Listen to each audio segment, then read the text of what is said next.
আসসালামু আলাইকুম। সো গত 2 দিন আগে আপনাকে বলেছিলাম যে ক্যান্ডেল সেম টু সেম হইতে পারে।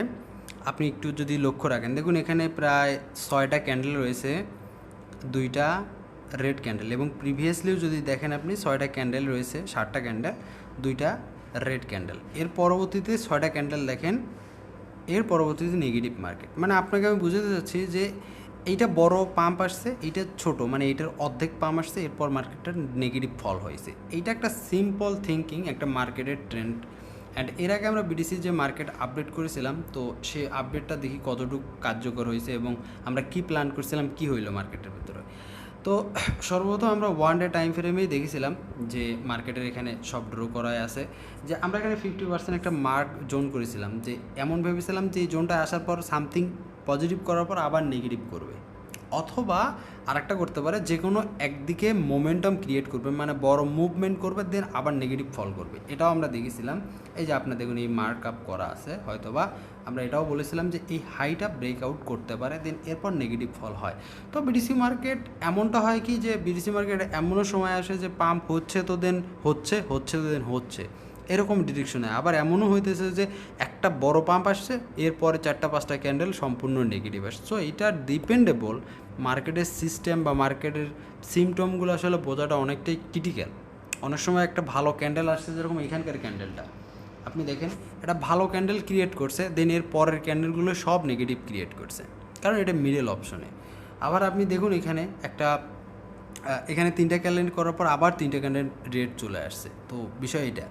তো এখন আমরা কি করতে পারি? এখন নর্মালিভাবে কিছুই নেই। এখানে যদি আপনি দেখেন তাহলে হয়তো এইটা রেজিস্ট্যান্স আপনার জন্য বা আমার জন্য নর্মালি। এখন দেখুন আমরা যেটা মার্কেটে দেখতেছি বা যা মার্কেটে দেখতে পারতেছি, তো same to same 1 hour time, sorry, one day time ফ্রেমের কেউ চার্ট ওপেন করলে এমনটাই দেখবে, এমনটাই দেখতে পারে। এর বাইরে কি? এর বাইরে জাস্ট আপনি প্ল্যানিং করতে পারেন কীরকম, যে আমি এখানে কি করতে পারি। অ্যাজ ইউজুয়ালি এই market as a buying market. যদি আপনি এখন দেখেন, আগে আমরা সেল দেখতাম বা আমরা সেলিং পজিশন দেখতে পারতাম, বাট এখন কি করছে তারা একটা, আপনি যদি 30 মিনিট টাইম ফ্রেম বা 50 মিনিট টাইম ফ্রেমে যান, তাহলে হয়তো আপনি দেখতে পারেন যে লাস্ট আমাদের যে রেঞ্জটা ছিল, এই রেঞ্জটা আপনি একটু মার্কেট, এই রেঞ্জটা এর উপরেই, আমরা যদি দেখি এর উপরেই একটা সাপোর্ট নিয়ে তারা একটা ট্রায়াঙ্গেল ক্রিয়েট করে মার্কেট পাম্প করতে করতে করতে করতে নর্মালিভাবে আজকে 1,09,050 এরকম একটা লেভেলে কি করতে পেরেছে, মার্কেট চলে গিয়েছে। তো এখানে দেখুন আপনার রেজিস্ট্যান্স এখানে, তাহলে এই যে মার্কেটটা আরও পাম্প হবে, ধরুন 10,000-এ যাবে 1,00,000, তাহলে 9,500 আছে, তাহলে আরও 500 প্লাস হবে। এটা আমাকে পজিটিভ ভাবতে হবে, পজিটিভ ভাবার থিঙ্কিং হবে, এবং দেখবেন এইখানে যে এই ক্যান্ডেলগুলো উইক ক্রিয়েট করবে, মানে এটা বুঝাবে যে সেলাররা সেল করতেছে। এক্স্যাক্টলি না, সেলাররা সেল করতেছে না, সেলাররা আপনাদেরকে দেখাইতেছে। দেখবেন যে এই ক্যান্ডেলটা হয় এই জোনটার আশেপাশে গিয়ে মোমেন্টাম নেগেটিভ করবে, নয়তো এই ক্যান্ডেলটা পজিটিভ করে মোমেন্টাম করবে। এক্স্যাক্টলি সাপোর্টে গিয়ে মোমেন্টাম এখন খুব নর্মাল দেখা যাচ্ছে, এখন খুব খুব না, অনেক আগে থেকে আমরা নর্মালি দেখতে পারতেছি। যদি এই মার্কেটটা পাম্পে হইতো, কথা বোঝেন, দেখুন এই হাইটা কেন তারা বানাইলো, এই হাইটা কেন বানাইলো, এই হাইটাকে সুইপ করার পর মার্কেট এতটা ডাউন আসলো কেন।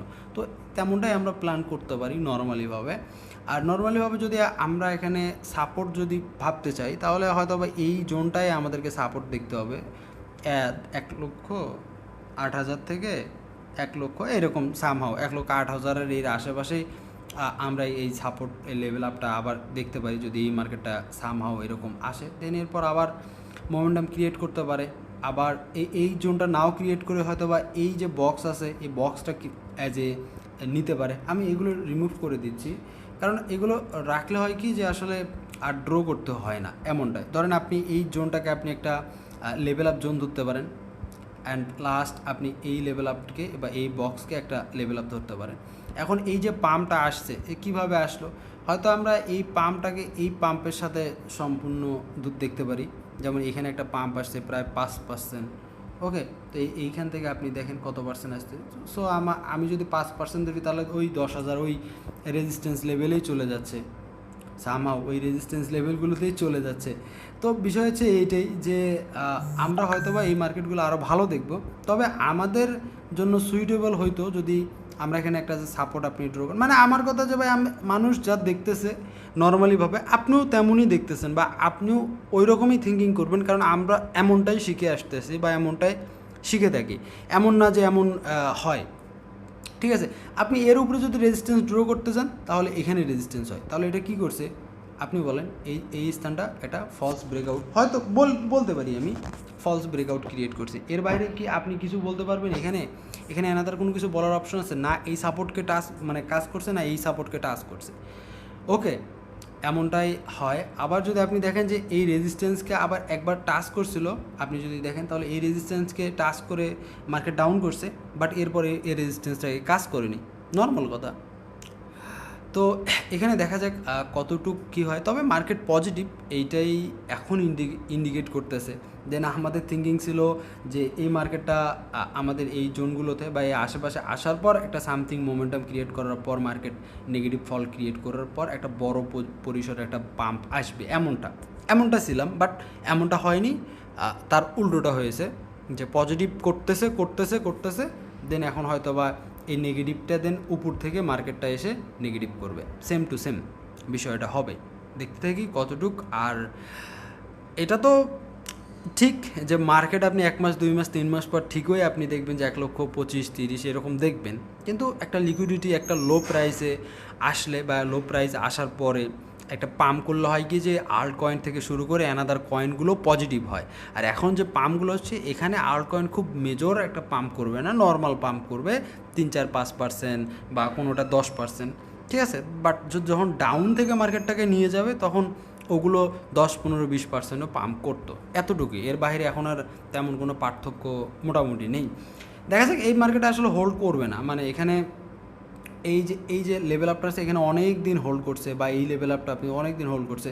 সো এরপর একটা ডাউনফল আসলো, এরপর একটা পাম্প ফল আসলো, ঠিক আছে। দেন এরপর আমরা যদি দেখি তাহলে যদি হোল্ড করার অপশন থাকে তো উপরে, অ্যান্ড হোল্ড করার পর কেমন হইতে পারে, হোল্ড করার পর মার্কেট নর্মালিভাবে একটু সামথিং নেগেটিভ করার পর মার্কেট আবার পজিটিভ করবে, এমনটাই। এর বাইরে কিছু আছে না, এর বাইরে কিছুই নেই। তবে আমাদের চোখে নর্মাল বিষয়গুলোই চোখে পড়ে, আমি মনে করি যে হার্ডলি এখানে কোনো কিছুই আমাদের চোখে পড়ে না এবং পড়ার মতো অপশনও নেই, কারণ আসলে আমরা ওই রকমভাবে দেখতে পারতেছি না বর্তমানে। যদি আমরা এই জোনটা এইভাবে একটা ড্র আপ করি, হয়তো এখন আমরা ড্র করতেছি, কিন্তু এক্স্যাক্টলি কি ওই সময় কি আমরা ড্র আপ করতে পেরেছি? না, করতে পারিনি, কারণ আমরা ওইভাবে দেখিনি যে এরকম হবে, কারণ আমরা দেখতেছি যে সাপোর্ট আছে, অন্তপক্ষে এই লেভেল আপগুলোর নিচে তো সাপোর্ট হওয়া উচিত ছিল। আমরা এটাকে ফেয়ার ভ্যালু গ্যাপ মনে করি, যদিও বা এক্স্যাক্টলি নয়, তারপর এরকম মনে ছিল। তো এতটুকুই হয়তো আপনি বুঝতে পেরেছেন যে এখানে আপনার বা আমার কারোরই হাত থাকে না, অনেক ক্ষেত্রে অনেক কিছুই থাকে আপনার আমার, কিন্তু 70% আমি মনে করবো যে 70% 60% মার্কেট আমাদেরকে বুঝতে দেবে না, আর 30% হয়তো আমরা বুঝতে পারবো। আর যারা এক্সট্রা অর্ডিনারিভাবে দেখতে পারে অনেক কিছু বা অনেক চোখে পড়ে, দেন তারা হয়তো বা 50% 60% মার্কেটগুলোকে বুঝতে পারবে। দেখুন, বোঝা মানে ট্রেড না, ট্রেড মানে প্রফিট না। বুঝতে পারাটা অনেক সময় অনেক ইজি হয় একটা বিষয়, যে আমি এটা কিন্তু আগেই বুঝতে পেরেছি, ঠিক আছে। এমন না যে আপনি বুঝতে পারেন মানে যে আপনি অনেক ট্রেডার বা এটা না, নটে না, বাট মার্কেটটা আপনার কাছে ওই সময় ইজি হয়ে যায়, এতটুকু। ধন্যবাদ সকলকে।